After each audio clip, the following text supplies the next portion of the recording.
So, baby has arrived safely and both mum and the newborn are doing well. What support is available when mum and baby go home? Care will be transferred to the community midwifery team, who mum may have met during her antenatal care.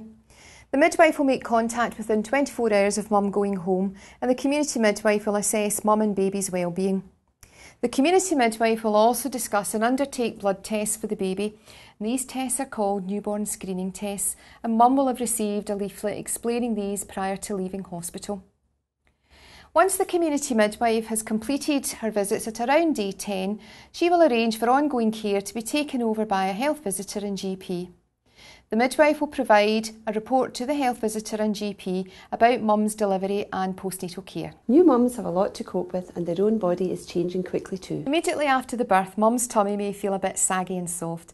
As her uterus shrinks back to its pre-pregnancy size, for a few days immediately after the birth she may feel some contractions, and these are known as afterpains, and they may be more noticeable when she is breastfeeding. Her breasts will swell and may feel a bit tender when the breast milk comes in, but a well-fitted bra should help to support her breasts and ease any discomfort. Could she take pain relief? She can take some pain relief, but she should seek advice from her midwife or her GP. There's a discharge that happens after giving birth. Can you tell us more about it? For the next 3 to 4 weeks, sometimes a bit longer, mums will have a discharge from her vagina, and this is called lochia. Initially it's a bit like a heavy period, bright red in colour, but becoming lighter over the first week, changing colour from pink to brown to a creamy colour. The best advice is to change your sanitary towel regularly, and I should mention that tampons are not suitable due to the risk of infection. Mums should get medical advice if they start to lose fresh red blood, the discharge seems too heavy or smelly, they have stomach pains or have a temperature, or they're passing blood clots after the first few days. Do mums experience emotional changes after giving birth? It's perfectly normal to feel a bit down after the birth. Around 70% of all new mums suffer from the so-called baby blues. Baby blues describe feelings of mild depression and tearfulness, and this normally kicks in about 2 to 3 days after the birth, and it doesn't last very long. But it can happen at any time. It may only last a few hours or perhaps a few days. If these feelings don't pass, it's important to get extra support. This may not be the baby blues, but may be postnatal depression, which is quite different. Mums should talk to their midwife or their health visitor. Having a new baby can affect relationships, can't it? Having a baby is a time of great change and it can be stressful. It's important that mum takes time for herself and her partner, as this will make her feel more confident and that can only be good for them as a family. Research has shown us that pregnancy and early parenthood can be a time when physical and psychological abuse from a partner or a family member begins or can escalate. Support and advice is available from the midwife, health visitor or GP. The additional expense involved in having a baby might mean there is less money for the family. There's an excellent money advice leaflet available and a number of money advice services in the community to help you. If you are having money worries, please speak to your midwife for more information. Having a baby is a big life change and it's important that mums make sure they know what they're entitled to.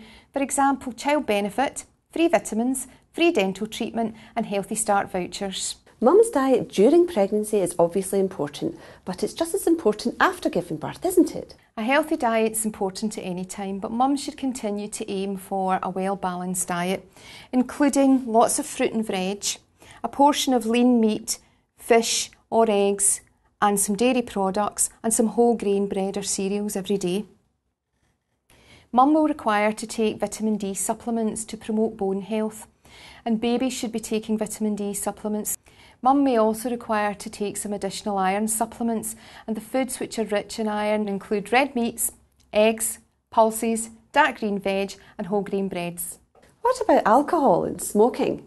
Alcohol can affect the parent's ability to react promptly, so it's not a good idea to consume alcohol when caring for a baby.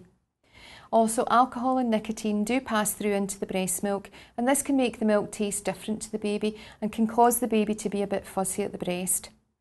And it's not just alcohol. The same applies to all recreational drugs. They should be avoided. Drugs and babies don't mix. As we discussed earlier in the programme, smoking is dangerous to baby. No one should smoke anywhere near a baby, not even in another room in the house or at an open window. The best advice is for smokers to smoke outside. Keeping healthy is important. What about exercise? New mums should aim for low impact exercise such as walking. Getting out and about with baby in their pram is a good form of exercise.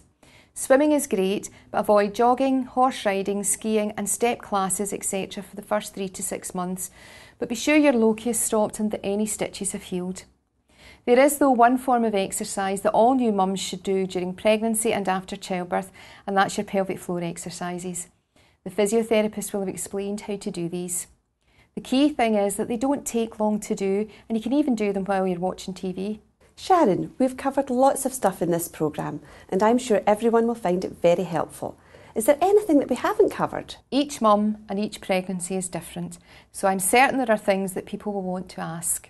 And that's the important thing, asking. You'll be given lots of opportunities to ask questions at your antenatal classes and at clinic appointments.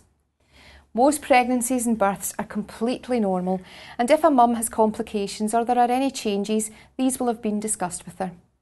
If there are things that she feels she needs to point out or she's not sure of, then the midwives and health visitors are there to answer questions at any time. So, just to recap, Ready Steady Baby is the best source of information for pregnancy. We'd encourage mums to attend antenatal classes and breastfeeding workshops. Keep healthy, fit and eat a balanced diet and start preparing for the big day early. Sharon, thanks very much for spending so much time with us. We really appreciate it. I hope you find the information in this programme useful and that you're looking forward to welcoming your new baby.